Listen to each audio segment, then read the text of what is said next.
In my opinion, there are probably two people that come really right off the top of my head that I think have been some of the most courageous people when it comes to the fight against radicalized Islam that have been mainstream for a long time early on, and that is Michelle Malkin and Mark Steyn. They have been very clear, unafraid, and have really been persecuted for their viewpoint. If I'm not mistaken, Mark, he's a Canadian citizen, was prosecuted for hate speech because he spoke out years ago about radicalized Islam and said, warning, this is a real problem. Now, in his own country, we are all Canadians today. Now, in his own country, two people were shot. Canadian Parliament is meeting now, and at least their prime minister has come out and said this is terrorism. None of this mumbo jumbo and political correct crap that comes out of the mouth of our politicians. They're at least being somewhat clear so far that this is Muslim, I don't want to even say extremism. This is Islamic psychopaths that have done this. And Mark Steyn is with us today. He's got a brand new book out called The Undocumented, Mark Steyn. Don't say you weren't warned. Boy, how accurate is that? Don't say you weren't warned, Mark. Yeah, that's sadly true. It doesn't give me any pleasure, Glenn. I know the Canadian Parliament very well. At the time of the hate speech stuff that you mentioned just now, I testified there to the House of Commons in that block where that barbarian was rampaging down yesterday morning, and where, thank God, he was taken out by the Sergeant of Arms, who is basically a ceremonial figure. It's what a military man or a retired police officer does in the years before he goes off to enjoy his pension. And thank God that brave guy realized that his ceremonial role had turned real and took down that savage yesterday, because otherwise there would have been a lot more dead people. So, Mark, there's two things here. They're doing a moment of silence now in Ottawa. There's live coverage everywhere. I mean, Canada is somewhat in a state of shock. I'd have to say that we were all going numb to some of this stuff, which is a really bad sign. But there's two things that come to mind. There's two paths. We're at a fork in the road for Canada now. They could go the Patriot Act way and beat their chest and start to go, unfortunately, some of the ways that we went. Or they could just sober up, wake up, get rid of political correctness and start actually dealing with the issues. Which way do they go?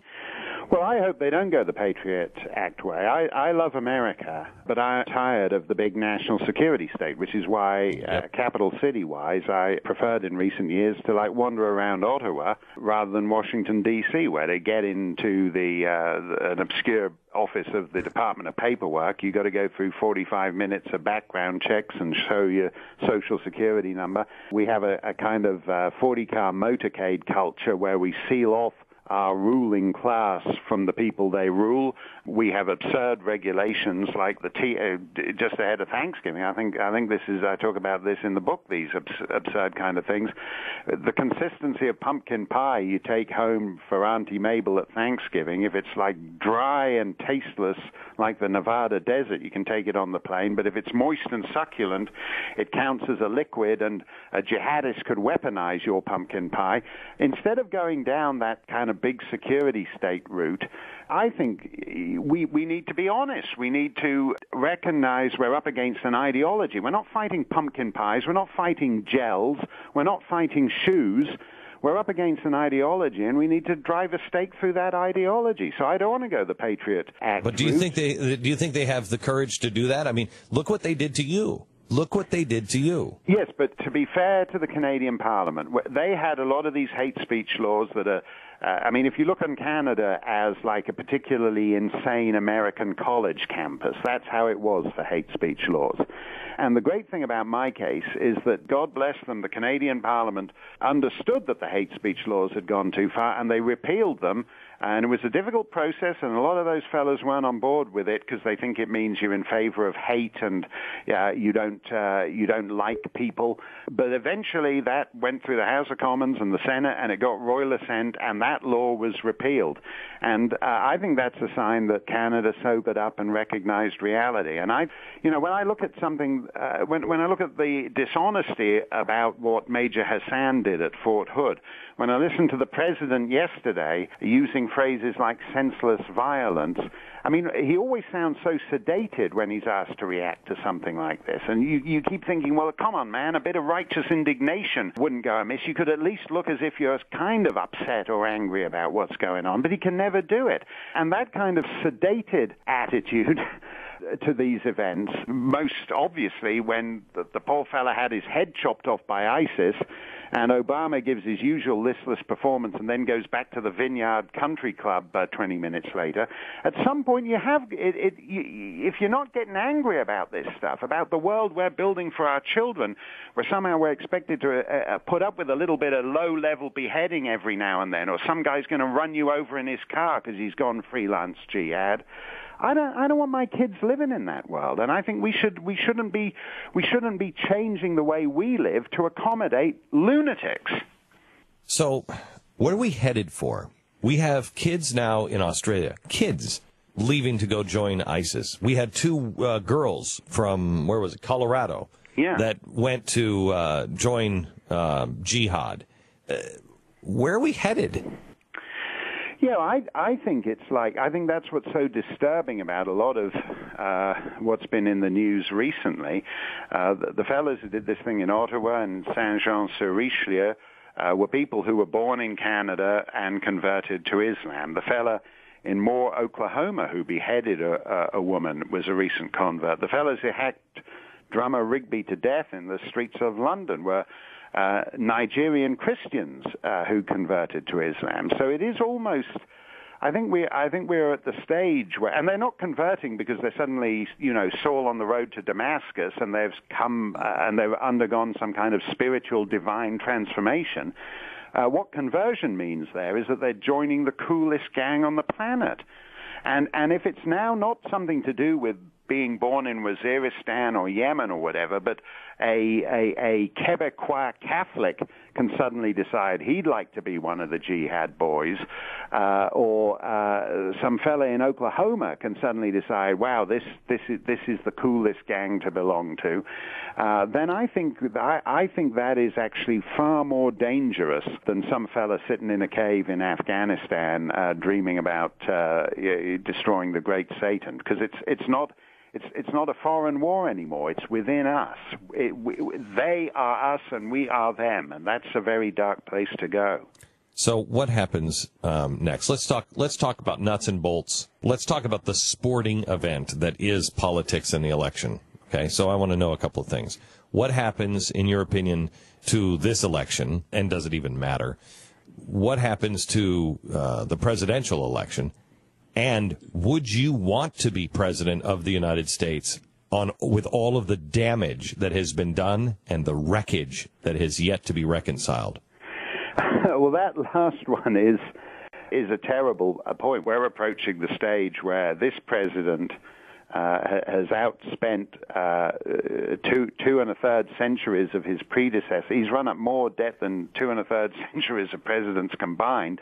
And whoever succeeds him is going to have to be serious about the implications of that. And I've never wanted to be. I've listened to you for years, and you're absolutely right that when the choice is between people who want to go off the cliff full throttle and somebody else who says, no, let's go off the cliff in third gear, that doesn't make any difference to how you land when you're at the bottom. Correct. You're still dead. And I would like a real choice, and I would like someone who's willing to move the meter. At the end of my book, I write about a couple of contemporary figures and a far more remote one. I write about Reagan, Thatcher, and William Wilberforce, who was an obscure backbencher who got slavery abolished, which was a feature of life across the entire planet through all societies. And they didn't take a focus group, and they didn't run the numbers. They actually changed the way people thought, and they they didn't move toward the center as the consultants tell you to do. They moved the center toward them, and that's what I'm looking for. That's what I'm looking for this November, and that's what I'm looking for in 2 Novembers' time. Have you seen that? Well, have you seen paging William Wilberforce to the campaign trail? Stat. No, I have a great fear that the smart guys in Washington would say, he's way too crazy. We don't want the money going to him. Right. I mean, so let me ask you this. First of all, you're a Canadian citizen, right? And I live in New Hampshire. And this is where my children are. All right. Yeah, wait. This is all a beard, okay? This New Hampshire thing is a beard. The Canadian thing is a beard. What's with the English accent, Mr. Canadian? You carpetbagger. I love the people who say it's a phony accent. I mean, it's like hell to keep up. So if this interview goes another 2 minutes, You're pretty good at it, we meet you in the street at night, and you're like, "Hey, how you doing?" You actually attended the same school as J.R. Tolkien, right? Yeah, that's right. I had his old Greek dictionary because in those days the books got kind of. I wasn't there the same time as him because I'd have told him, lay off all that troll stuff. It's not going to go anywhere. But he was. I had his old Greek dictionary, and I had a exchange of letters with him when I was 11 or 12 years old. He was very considerate in a way that best-selling authors, I regret to say, aren't always when you send them handwritten letters. And so I went. It's so funny. It's so funny. I just went through some of his handwritten letters. I have a library. And so we're collecting a lot of stuff. And I just went through some handwritten letters. One is explaining about Gandalf and why he named him Gandalf and everything. Just amazing stuff.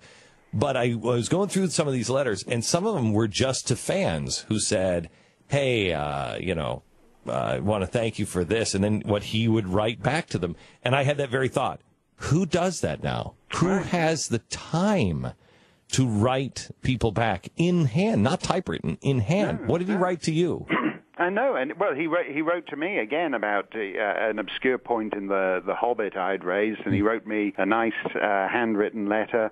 Cool. Explaining that, and the idea, and as you say, it's who has the time to do that now, and these days people get annoyed if you if you email someone or you tweet someone and they don't instantly respond in 5, 6, 7 seconds, and the idea of somebody painstakingly writing this out in hand and putting it in an envelope, putting a stamp on it, and taking it to the post office to mail. It's like he doesn't need me, and yet he did it for me.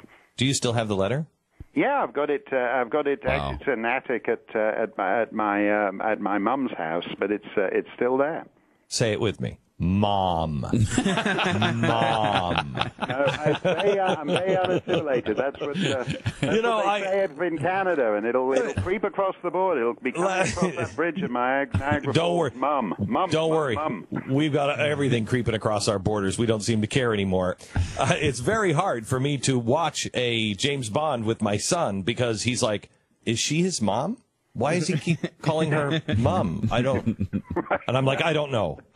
It's mom sometimes means mom. Sometimes it means ma'am. I don't know. No, they're English. Yes, it's like the Queen you call ma'am, which rhymes with jam. And James Bond calls M halfway between, he calls Judi Dench halfway between ma'am and mum. So she's like a maternal queenly figure. I got a little, actually in the book there's a whole big chunk of stuff about James Bond, so you can get your full exegesis of Ian Fleming and the ma'am, jam, mum thing all going on in there. Mark, I don't know why you're not on more. I thoroughly enjoy you. You're really, really, truly one of the bravest men alive today because you will not shut up or sit down. I hope that continues, and it certainly does. New book, The Undocumented, Mark Steyn. Don't say you weren't warned. Mark, thanks a lot. Thanks a lot, Glenn. And I may yet have a Rama Hammer Kwansmas, because as life goes on, I think it's actually one of the most profound statements on what has happened to us. I have not heard Ramahana Kwansmas for a long time. I can't believe you even remember that. But we should pull that out for this Christmas again. Yeah, definitely. Yeah, I'm going to do it as a duet with Tony Bennett. We've got it all worked out. Thanks a lot. I appreciate it. Thanks, man. God bless.